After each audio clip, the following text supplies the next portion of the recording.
नमस्कार, आप देख रहे हैं आवाज इंडिया, देश की भरोसेमंद आवाज। मैं हूं अजीत। खबरों का सिलसिला शुरू करने से पहले आइए सबसे पहले एक नजर डालते हैं आज की हेडलाइंस पर। रामनवमी पर पीएम मोदी ने वर्चुअल देखा सूर्य तिलक, रामलला को हाथ जोड़कर किया नमन। नेपाल के नए पीएम बालेन शाह को पीएम मोदी की बधाई, रिश्तों को नई ऊंचाई पर ले जाने की जताई उम्मीद। पीएम मोदी ने शेयर की जेवर एयरपोर्ट की तस्वीरें, कल करेंगे उद्घाटन। और ईरान के स्पीकर गालिबाफ बोले, अल्टीमेटम किसी को नहीं दिया जा सकता, ट्रंप ने 10 दिनों के लिए हमले टाले। अब खबरें विस्तार से। पीएम नरेंद्र मोदी ने रामनवमी के अवसर पर भगवान राम की पूजा अर्चना की और अयोध्या स्थित राम मंदिर में आयोजित सूर्य तिलक समारोह में वर्चुअल हिस्सा लिया। आज दोपहर ठीक 12 बजे सूर्य की किरणों ने रामलला के ललाट पर तिलक किया, जो करीब 4 मिनट तक चला। खास बात यह रही कि यह तिलक उसी समय हुआ जिसे भगवान राम के जन्म का सटीक क्षण माना जाता है। इस दौरान प्रधानमंत्री ने हाथ जोड़कर भगवान को नमन किया। इस दिव्य आयोजन को देश विदेश के श्रद्धालुओं ने भी लाइव देखा। पूरे कार्यक्रम में आस्था और भक्ति का अद्भुत संगम देखने को मिला। सूर्य तिलक के साथ रामलला का अभिषेक, श्रृंगार और अन्य धार्मिक अनुष्ठान भी संपन्न हुए, जिनका सीधा प्रसारण किया गया। इससे पहले प्रधानमंत्री मोदी ने सोशल मीडिया पर देशवासियों को रामनवमी की शुभकामनाएं दी। उन्होंने अपने संदेश में भगवान राम के त्याग, तप और मर्यादा से प्रेरणा लेने की बात कही। पीएम नरेंद्र मोदी ने नेपाल के नए प्रधानमंत्री बालेन्द्र शाह को शपथ लेने पर बधाई दी है। प्रधानमंत्री मोदी ने सोशल मीडिया पर लिखा कि वे भारत नेपाल संबंधों को और मजबूत बनाने के लिए उनके साथ काम करने को उत्सुक हैं। उन्होंने दोनों देशों की जनता के आपसी फायदे के लिए सहयोग बढ़ाने की बात कही। बालेन्द्र शाह, जिन्हें बालेन के नाम से भी जाना जाता है, उन्होंने आज प्रधानमंत्री पद की शपथ ली। यह राजनीतिक बदलाव केपी शर्मा ओली सरकार के गिरने के करीब 6 महीने बाद हुआ है। इस बदलाव को नेपाल की राजनीति में एक अहम मोड़ माना जा रहा है। 35 वर्षीय बालेन शाह देश के सबसे युवा प्रधानमंत्री बने हैं और उन्होंने नई पीढ़ी का प्रतिनिधित्व करते हुए सत्ता संभाली है। वे मध्य क्षेत्र से इस पद पर पहुंचने वाले पहले नेता भी हैं, जिससे उनके नेतृत्व को खास माना जा रहा है। रैपर से नेता बने शाह की छवि एक युवा और बदलाव की सोच रखने वाले नेता की रही है। उनके शपथ ग्रहण को नेपाल की राजनीति में नए दौर की शुरुआत के रूप में देखा जा रहा है। प्रधानमंत्री मोदी ने अपने संदेश में भारत नेपाल की दोस्ती को और मजबूत करने की उम्मीद जताई। प्रधानमंत्री नरेंद्र मोदी ने सोशल मीडिया साइट पर उत्तर प्रदेश के जेवर में बने नोएडा अंतर्राष्ट्रीय हवाई अड्डे की तस्वीरें शेयर की और इसे क्षेत्रीय कनेक्टिविटी के लिए महत्वपूर्ण बताया।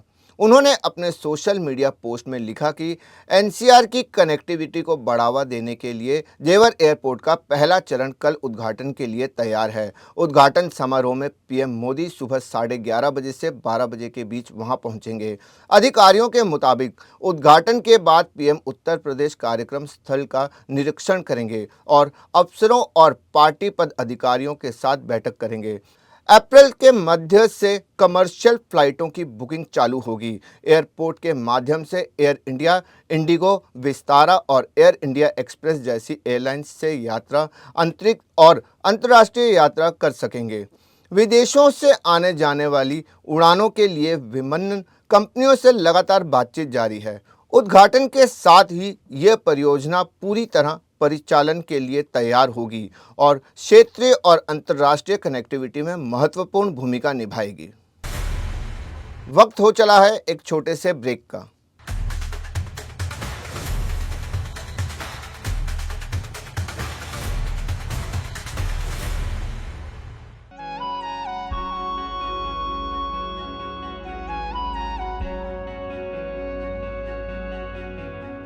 आवाज इंडिया।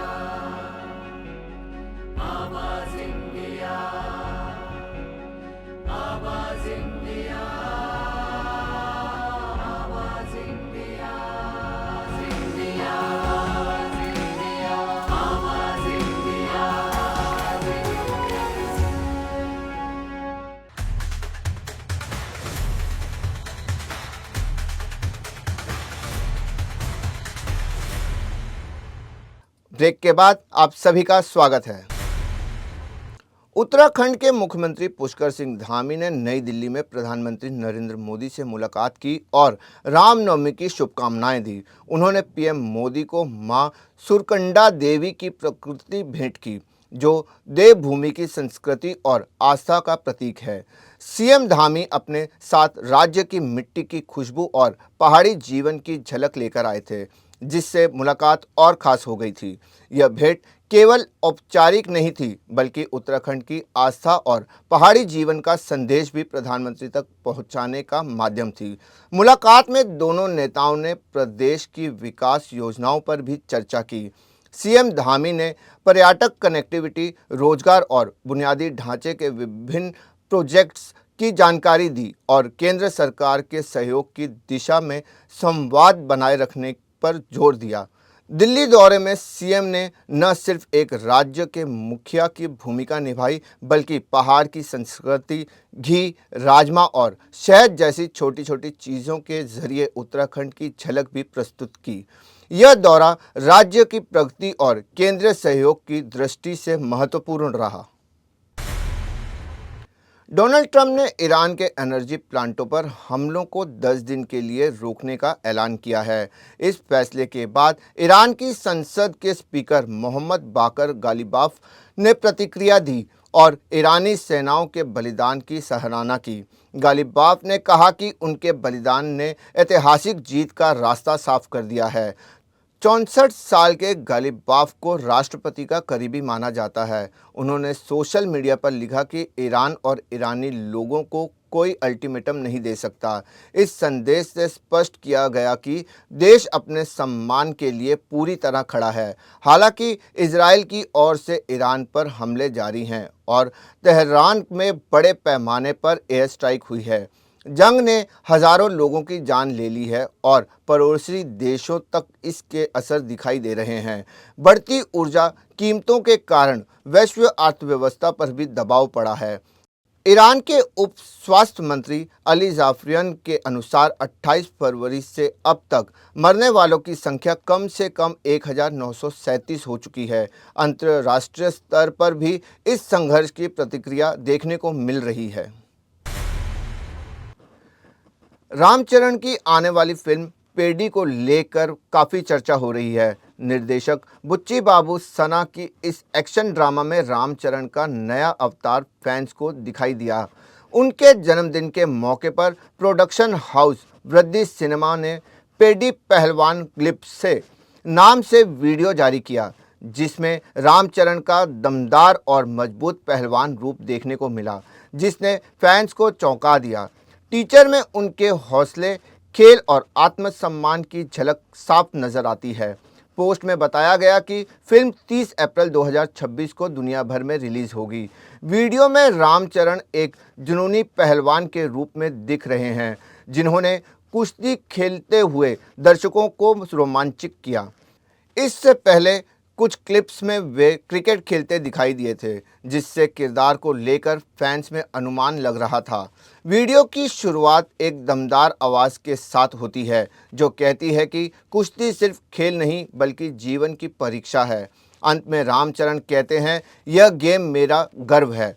फिल्म में उनके साथ जानवी कपूर लीड रोल में हैं, जबकि शिव राजकुमार, जगपत बाबू, देवेंदु और बोमन ईरानी भी महत्वपूर्ण भूमिका में हैं। देश और दुनिया की बड़ी खबरों में फिलहाल के लिए इतना ही। जुड़े रहिए आवाज़ इंडिया के साथ। तब तक के लिए नमस्कार।